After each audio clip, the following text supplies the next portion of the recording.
अस्सलाम वालेकुम एवरीवन। तो ये आज हम लोग क्लास 6 का चैप्टर 17-18 है ये। और ये कहानी जो है दरअसल ये कहानी जो है ना बातचीत के बीच के बारे में है, मियाँ बीवी के बारे में है ना। एक दूसरे से बातचीत करते हैं किसी टॉपिक के ऊपर, पैसे के ऊपर है ना। तो वही बातचीत उन लोगों के बीच में होती है। बहुत ही आसान है कहानी, इसमें समझने जैसा कुछ है नहीं। मैं सिर्फ इसको पढ़ते भी जाऊंगी तो आप लोग समझ जाएंगे, ठीक है।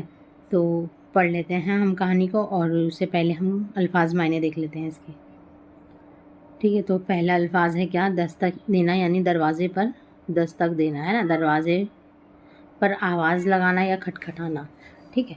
शेख चिल्ली जो है क्या है, एक फ़र्ज़ी किरदार है जिसकी हिमाकतों के किस्से जो है मशहूर है। ख़याली पुलाव जो है पकाने वाले को क्या कहेंगे, शेख चिल्ली बघार रहा है, ठीक है। एक फ़र्ज़ी किरदार, एक ऐसा किरदार जिसको जो है जिसकी हिमाकतों के किस्से क्या है, मशहूर है।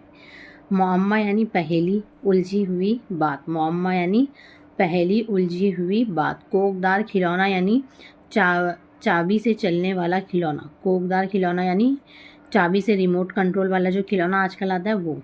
मंसूबा यानी तदबीर बनाना, इरादा करना, मकसद। मंसूबा क्या है, मकसद क्या है कहते हैं।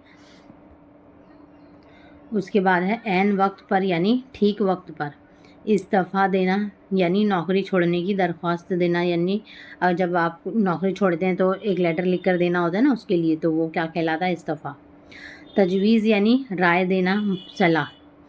घड़ोंची यानी लकड़ी का वो चौखटा जिस पर पानी के घड़े रखते हैं, घड़ोंची समझ में।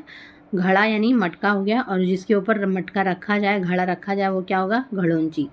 वज़ा यानी शक्ल सूरत, हुलिया तौर तरीका है ना। वज़ा यानी शक्ल सूरत कैसी है, हुलिया कैसा है, तरीका कैसा है। मकरूज़ यानी कर्जदार, कर्जदार को क्या बोलेंगे, जिसने कर्ज लिया है, यानी कि वो क्या कहलाएगा, मकरूज़। इख्तलाज या होना यानी दिल तेज़ी से धड़कना, इख्तलाज यानी दिल तेज़ी से धड़कना, दिल घबराना, ठीक है। तो ये कहानी जो है मैं पढ़ना शुरू करती हूँ, और मैं सिर्फ रीड करूँगी, आप लोग को समझ में आ जाएगा। मुंशी जी की बीवी क्या करती है, चूल्हा फूंक रही होती है, और बीवी क्या बोलती है, यानी कि जब भी बीवी लिख के ऐसे कुलन रहेगा ना, इसका मतलब ये बात किसने बोली है, बीवी ने बोली है। और मुंशी जी लिख के जहाँ पर कुलन दिया हुआ, यानी कि ये बात किसने बोली, फिर मुंशी जी ने जवाब दिया है, और फिर बीवी ने कहा है, फिर मुंशी जी ने कहा है ना, इस तरीके से। तो जिसने जो बात बोली है उसका नाम पहले यहाँ लिखा रहेगा, और ऐसे कुलन दिया हुआ रहेगा, तो वो बात उसने कही है, ठीक है। तो मैं कहानी पढ़ती हूँ, उसके बाद अगर कहीं लगेगा समझाने जैसा तो मैं उसको एक्सप्लेन कर दूंगी। अब बीवी क्या कहती है कि गीली लकड़ियाँ उठाकर दे दे जैसे खैरात ही में तो दी है। दरवाज़ा खुलता है और मुंशी जी क्या है, घर में आते हैं, और बीवी क्या कह रही है कि गीली लकड़ियाँ क्या करें, उठाकर जैसे दे दे जैसे खैरात ही में तो दी है। मुंशी जी, अरे भाई कहाँ गई लाहौल वाला कुवत, वही हांडी चूल्हा है ना। छोड़ो भी इसे, मैं पूछता हूँ कोई तार तो नहीं आया। तार का मतलब क्या है, लेटर है ना, कहीं से खत आने वाला होता है या कहीं भेजना रहता है, तो पहले क्या बोला जाता है उसको उर्दू में, तार। बीवी क्या कहती है, तार, कैसा तार। मुंशी जी, यानी मालूम भी है आज 7 तारीख है, आज ही तो तार आएगा इस लॉटरी का। वो टिकट भी रख लिया है कि वो टिकट भी रख लिया है संभाल के, पहले तो वो मुझे निकाल कर दो, ठीक है। यानी एक लॉटरी की टिकट का क्या आने वाला है, तार आने वाला है, उसका रिजल्ट आने वाला है, यानी है ना, खत आने वाला है जिसमें उसकी लॉटरी की टिकट का पता चलेगा कि उसने जीता या नहीं जीता, क्या है। बीवी क्या कहती कि टिकट निकाले देती हूँ, मगर हांडी में देर हो जाएगी और नसीम जो है स्कूल से आकर क्या करेगा, मेरा सर खाएगा। अब मुंशी जी क्या कहते हैं, जाओ जाओ तुम टिकट निकालो, है ना। दरवाजे पर दस्तक होती है, यानी दरवाजे पर, ये लोग दोनों बात कर रहे होते हैं, दरवाजे पे कोई आता है। मुंशी जी, कौन है भाई, सलीम। मैं हूँ सलीम। मुंशी जी, तो आ जाओ ना, तुमसे छुपता कौन है। सलीम आदाब अर्ज करके वो अंदर आ जाता है। मुंशी जी, जीते रहो, कहो खैरियत है, वतन और बच्चे सब अच्छे हैं। सलीम कहता है कि जी हाँ, सब अच्छे हैं। बीवी को नज़ला हुआ है, बड़ा बच्चा बुखार में मुब्तला है, और छोटे को के चेचक निकल आई है। यही मतलब वो बताता है कि सारे सब अच्छा है, लेकिन फिर भी क्या है, उसकी बीवी भी बीमार है, बच्चा भी, छोटा बच्चा बड़ा बच्चा सब क्या है, बीमार है। मुंशी जी क्या कहते हैं कि बात काट कर, खैर खैर, बहरहाल खैरियत है, यानी कि ठीक है, ये सब तो मतलब बहुत दिन से बीमारी चल रहे हैं, तो इसका मतलब सब ठीक है, इसके अलावा और कोई परेशानी नहीं आई है। रास्ते में तार घर का कोई आदमी तो लाल बाइसिकल पर नज़र नहीं आया? पूछता है कि लाल कलर की साइकिल पर तुम्हें कोई तार घर का आदमी दिखाई दिया क्या? सलीम बोलता है नहीं तो क्यों, खैरियत तो है मुंशी जी। एक तार का इंतज़ार है मियाँ, ये तुमने जर्द बाग के चौराहे के करीब लाल रंग के 2 मंजिला कोठी देखी है, जिसके सामने ज़रा बाग वगैरह लगा हुआ है? मेरा मतलब ये है कि चमन। सलीम बोलता है कि जी हाँ, वो कोठी जो आजकल बिक रही है। यानी कि एक कोठी के बारे में वो बात कर रहा होता है मुंशी, और पूछता है कि तुमने वो कोठी देखी है क्या? तो सलीम कहता है कि हाँ देखी है, सुन रहा हूँ कि वो बिकने वाली है। मुंशी जी हाँ और क्या, मेरा ख्याल है ले लूँ, पड़ी रहेगी, बीवी आती है। यानी कि ये लोग दोनों सलीम और मुंशी जी बात ही कर रहे होते हैं कि वो कोठी तुमने देखी है कि नहीं। तब तक फिर बीवी आ जाती सलीम। सलीम क्या कहता है कि आदाब अर्ज़, भाभी को आदाब करता है, और बीवी क्या बोलती है कि जीते रहो, अच्छे तो हो। मुंशी जी से लो ये टिकट संभालो, और मुंशी जी को वो टिकट देती है और पूछती है इधर सलीम से कि तुम अच्छे हो? मुंशी जी हाँ यही है। तो मियाँ सलीम वैसे तो बुरी नहीं है, वो इसके 40,000 मांगते हैं और ख्याल है कि 35 तक क्या करेंगे, मिल दे देंगे। बीवी बोलती है कि क्या चीज़ की बात हो रही है ना, जो पैसे की बात हो रही। मुंशी जी क्या कहते हैं कि भाई आज एक कोठी देखी है, अच्छी खासी है, बजाय इसके कि ज़मीन खरीदी जाए फिर उस पर इमारत बने, चमन लगाए यानी बाग बनाए, और इस किस्म के बहुत से दूसरे सरदर्द को क्या करे, सर मोल ले। मेरे ख्याल में तो अगर ये कोठी मिल जाए तो सबसे अच्छा होगा। अभी नहीं है, शायद 10 बरस की हो। बीवी तो कौन ले रहा है वो कोठी? पूछती है कि वो ठीक है, इतनी तारीफ तो सुन ली, लेकिन ले कौन रहा है? मुंशी जी कहते हैं फिर वही, अरे साहब मेरा ही इरादा है और कौन लेता है, और मियाँ सलीम मोटर रखने की जगह है। बीवी बोलती है बात काट करके कि मुझे ये शेख चुलियों की सी बातें जो है अच्छी नहीं लगती, यानी ये जो बातें बघार पे बैठ के ये मुझे अच्छा नहीं लगता। मुंशी जी बोलते हैं कि शेख चिलियों की सी बातें मतलब? पूछता है वो, क्वेश्चन मार्क है। तुम बेवकूफ़ हो, जब इस कोठी में जाकर बैठोगी रानी बनकर तो उस वक्त जो है मिजाज शरीफ, यानी कि जब तुम उस कोठी पर क्या करोगी, रानी बनकर बैठोगी, तब मैं तुम्हारा मिजाज देखूंगा कि तुम कितनी खुश होती हो। सलीम कहता है कि आखिर मालूम तो हो कि किस्सा क्या है, यानी क्या आप वाकई खरीद रहे हैं कोठी? पूछता है सलीम। बीवी बोलती है सलीम ज़रा इनसे पहले ये तो पूछो कि रुपया कहाँ है, यानी पैसा कहाँ है? मुंशी जी कहते हैं तुम फिर वही, अरे रुपये की क्या बात है यहाँ, मगर मैं पूछता हूँ कि अगर इस वक्त एकदम से छप्पड़ फट जाए तो आखिर क्या होगा? हम तो अपना इंतज़ाम पहले से रखेंगी। सलीम कहता है कि आखिर ये मुअम्मा क्या है ना? मैं तो खुद हैरान हूँ कि आखिर ये क्या है, माजरा है क्या? मुझे तो खुद नहीं समझ में आ रहा। बीवी कहती है अच्छा तुम ख़याली पुलाव पकाते जाओ, मगर मैं तो हांडी देखूँ। यानी कि ठीक है, तुम शेखी बगाते रहो, यानी बड़ी-बड़ी बातें करो और ख़याली पुलाव पकाओ जो होने वाला है नहीं, और मैं क्या करूँगी, अपना हांडी देखूँगी। यानी मुझे अपना क्या देखना है, खाना देखना है। खाना अगर नहीं पका हुआ रहेगा तो बच्चा स्कूल से आने के बाद क्या करेगा, रोने लगेगा। मुंशी जी कहते हैं जाओ मेरा क्या, मगर बाद में तुम ही कहोगी कि किसी सलाह मशवरा में क्या किया, शरीक नहीं किया, यानी मुझसे पूछा नहीं। मैं तो कहता था कि तुम भी चलकर कोठी देख लेती, मगर खैर अब कल परसों तक मोटर में चलकर देख लेना। अब क्या कहता है कि मैं तो सोच रहा था कि तुम भी कोठी जाकर क्या करती, अपने से देख लेती, लेकिन चलो जाने दो, 2-3 दिन के बाद जो है तुम खुद जो है मोटर पर चलकर देख लेना। बीवी बोलती है कि मोटर पर नहीं, हवाई जहाज़ पर, है ना? क्योंकि वो जानती है कि घर में पैसा है नहीं और ये जो है सिर्फ बड़ी-बड़ी बातें कर रहा है, तो वो क्या कहती है कि नहीं मैं मोटर में नहीं, हवाई जहाज़ पर जाऊँगी, तंज़ में कहती है। मुंशी जी ने क्या मायने, यानी तुम गलत समझती हो। तो मुंशी जी कहते हैं कि इसका मतलब तुम्हें लग रहा है कि मैं झूठ बोल रहा हूँ, तुम मोटरसाइकिल पर नहीं जाओगी। आखिर मैं क्या घास खा गया हूँ जो मोटर कंपनियों की फ़हरिस्त जो है बटोरता फिरूँ?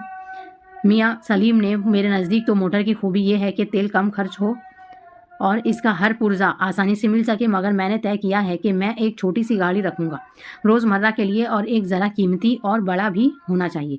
यानी मैं एक मोटर भी रखूँगा, मोटरसाइकिल, और जिससे जो है तेल भी कम खर्च हो और उसका हर पुर्जा जो है आसानी से आस-पास में मिल जाए, ऐसी गाड़ी रखूँगा। और रोज़मर्रा का जिसमें मेरा काम हो जाएगा, और थोड़ा कीमती भी होना चाहिए, नहीं थोड़ा अच्छा भी होना चाहिए और बड़ा भी होना चाहिए। अब सलीम यानी ये सचमुच की सड़कों पर चलने वाली मोटर? अब सलीम हैरत से क्या पूछता है, उसको यकीन नहीं हो रहा होता है कि ये सब बातें हो रही है। तो क्या पूछता है कि मतलब जो सच में रोड पर चलती है वो उस मोटर की बात कर रहे हैं आप? मुंशी जी भाई अजीब अहमक यानी पागल, यानी अजीब पागल हो, बेवकूफ़ हो, और नहीं तो क्या कोकदार बच्चों का खिलौना, यानी रिमोट कंट्रोल जो होता है खिलौना, क्या मैं उसकी बात कर रहा हूँ? सलीम मगर मेरी अकल हैरान है कि आज यहाँ ये बातें कैसे हो रही है, आखिर किस्सा क्या है, कुछ मालूम भी तो हो। अब सलीम हैरत हो जाता है कि आज पैसे की इतनी बड़ी-बड़ी बातें इस घर में हो कैसे रही है? कोई किस्सा है, कोई बात है तो हमें तो मालूम नहीं है। बीवी तुम्हारे भैया कहीं डाका डालने वाले हैं शायद। मुंशी जी फिर वही, अरे साहब मैं पूछता हूँ कि ये क्या नामुमकिन है? यानी कि मुंशी क्या बोलता है कि अरे तुम लोग इतने हैरत ही हो रहे कि ऐसा थोड़ी है कि मतलब इतना भी तो ये नामुमकिन नहीं। सलीम कहता है मगर आज आपको ये ख्याल जो है कैसे आया? बैठे बिठाए आखिर ये बड़े आदमियों की सी बातें बिला वजह तो नहीं हो सकती। क्या बोलता है सलीम कि आज आपको ये ख्याल कैसे आ रहा है ना? मुंशी जी भाई बात ये है कि अब की बार मैंने क्या किए, लॉटरी की टिकट ली है। मैंने क्या लिया? लॉटरी की टिकट। सलीम लॉटरी का टिकट? कह कहा लगाता हुआ हंसने लगता है वो। मुंशी जी कहते हैं यानी तुम भी हंस रहे हो? खुदा करे अभी थोड़ी देर में मुझको तुम देवर भाभी पर हंसना पड़े। अब वो क्या कहता है कि खुदा करे कि ऐसा हो कि जल्दी से वो तार मुझे मिल जाए ताकि मुझे तुम देवर भाभी पर हंसने का मौका मिले। यानी मेरी समझ में नहीं आता कि आखिर इसमें हंसने और मजाक करने की कौन सी बात है। सलीम कहता है भाई साहब हंसने की वजह यह है कि सब कुछ हवाई मंसूबे हैं गोया। अब क्या बोलता है कि भाई साहब जैसी, क्योंकि वो भी जानता है ना घर के हालात को, तो वो क्या कहता है कि भाई साहब आप तो बातें ही ऐसी कर रहे कि ये सब कैसी बातें हैं, हवाई बातें हैं, यानी इसमें कोई जान नहीं है।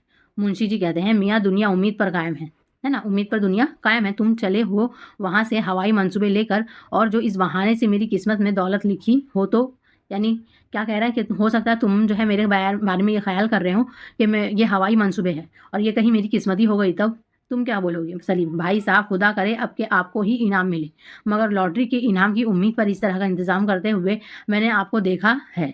अब सलीम क्या कह रहा है कि ठीक है अल्लाह करे क्या हो आपको इनाम में, लॉटरी में इनाम मिल ही जाए, लेकिन इनाम जीतने से पहले इस तरह की तैयारी जो है मैं आपको करते हुए देख रहा हूँ, उस बात पर मुझे हंसी आ रही। क्योंकि अगर हम तैयारी कर लेते हैं और अगर लॉटरी की टिकट नहीं आती है या तो फिर जो है इंसान मायूसी का शिकार हो जाता है। इस वजह से उसका यही कहना है कि जब तक लॉटरी का टिकट तुम जीत ना लो तब तक क्या करो, हवाई मंसूबे ना बनाओ। मुंशी जी इंतज़ाम तो आखिर मैंने कौन सा इंतज़ाम किया, यही ना कि कोठी अपने नज़र में है और मोटर के लिए फ़ैसला कर लिया है, ताकि ऐन वक्त पर कम से कम ये ना हो कि कोठी की जगह जल्दी में ज़मीन खरीद ली जाए और मोटर की जगह पानी छिड़कने की गाड़ी। ठीक है। सलीम कहता है खुदा करे इनाम मिल जाए, सभी के दिन फिर जाए। मुंशी जी बात काट कर दिन फिर जाएंगे, यकीन जानो कि मैं तो तुम्हारी तरफ से इस्तीफ़ा लिख चुका हूँ। ये देखो बस्ते में बस्ता टटोलता है, मेरा और तुम्हारा इस्तीफ़ा लिख रहा है, देखो ये रहा। सलीम आपका इस्तीफ़ा तो ठीक है मगर मेरा? मुंशी जी बात काट कर क्या खूब, यानी अब दुनिया को मुझ पर घसवाओगे कि भी कि लखपति का भाई जो है 40 रुपये की नौकरी करे, तुम जायदाद का काम करना, 2 गांव और 1 बाग पहले से तजवीज़ कर रखा है, इसके अलावा और जायदाद भी तो आखिर खरीदी जाएगी।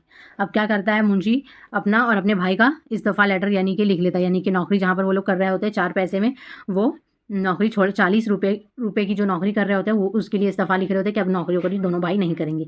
और दोनों के लिए क्या करता है वो लेटर लिख रहा होता है, और वही लेटर जो है बैग से टटोल कर जो है निकाल कर दिखाता है। तो उसका भाई क्या कहता है कि भाई तुम अपने लिए तो कर रहे हो, ठीक कर रहे हो, अपनी नौकरी छोड़ोगी, लेकिन मुझे क्या, मुझे तो मैंने तो टिकट नहीं खरीदा जीता है।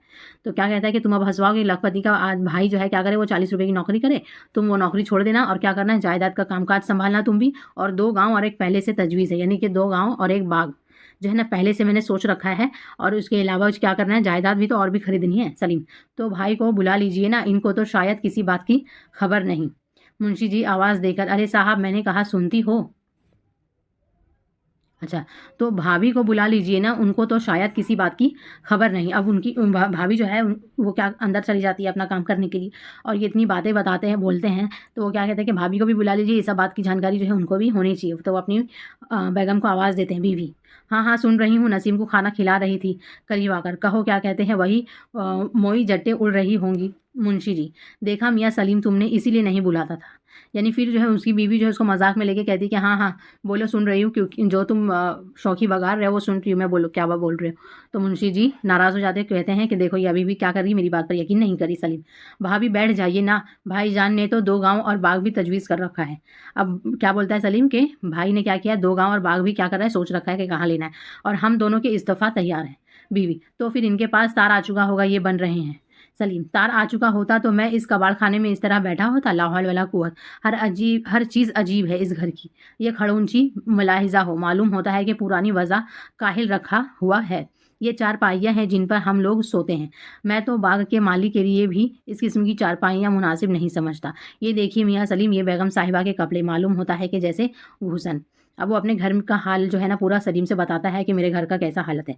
अगर जो है तार आ चुका होता ना, मेरे पास लॉटरी की टिकट आ चुकी होती, तो मैं अब तक इस घर में जो है बैठा भी नहीं होता है ना, मैं अब तक यहाँ से निकल गया होता, और इस तरह मेरे घर के हालात और मेरी बीवी के हालात नहीं होते। बीवी कहती है ए खूब याद दिलाया, वो घुसन मुई मेरे नाक में दम किए हुए हैं, कह गई कि जब तक पिछले महीने का हिसाब पूरा नहीं हो जाएगा एक कतरा भी जो है दूध नहीं देगी। अब दूध वाली जो है उससे याद आया कि वो दूध वाली जो है अब उनको दूध नहीं देगी जब तक वो पहले का हिसाब पूरा नहीं कर देती। मुंशी जी ज़रा हंसकर, यही सब तकाजा करने वाले कल इस बात पर फ़ख्र करेंगे कि एक लखपति भी उनका क्या है, मकरूज़ था। यानी क्या वो क्या कहता है हंस के मुंशी जी कि अब जो है बहुत जल्दी क्या होगा, ये लोग भी क्या करेंगे, फ़ख्र करेंगे कि एक लखपति क्या है, उनका क्या था, कर्ज़दार था। यानी अब वो इतना पैसे वाला होने वाला है, बीवी। तो अब तुम ही इनको आकर समझाना, रोज़ आकर क्या करता है, मेरा दिमाग खाली करते हैं। कुंडी खड़खड़ाने की आवाज़ तार वाला आवाज़ देता है। कुंडी पर कोई आता है, दरवाजे पर कोई आता है, और क्या तार वाला क्या करता है, आवाज़ देता है, तार वाला आ गया। तार वाला कहता है, अब तार ले लीजिए मुंशी जी, गड़बड़ा कर। तार सुनती हो, तार, मियाँ सलीम तार। दौड़ कर क्या करता है, बाहर जाता है मुंशी। सलीम, ये तो वाकई तार है। तार यानी वाकई तार।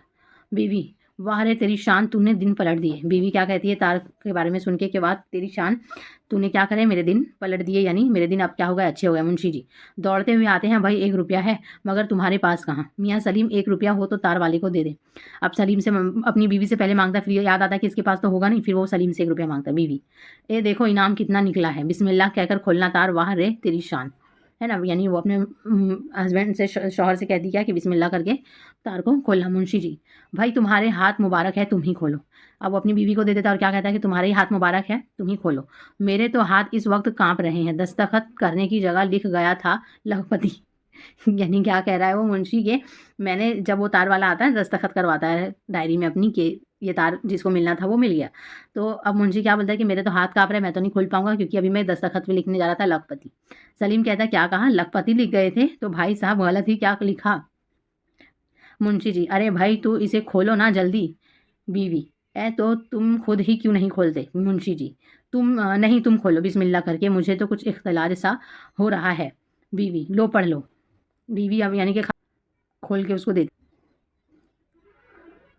मुंशी जी, क्यों, क्या बात है। सलीम, सलीम कहता है, महमूद भाई का तार है, भाभी जान कल शाम की ट्रेन से आ रही है। यानी कि जब उन लोग तार खोलते हैं तो पता चलता है कि ये जो है वो लॉटरी का तार नहीं है, ये किसका तार है, महमूद भाई का तार है। और भाभी जो है वो कल ट्रेन से आ रही है शाम को, ये उसका तार है। मुंशी जी, लोगो, अब मैं अपने दिल को कैसे संभालूं, अरे मुझे पकड़ो, गिर पड़ा।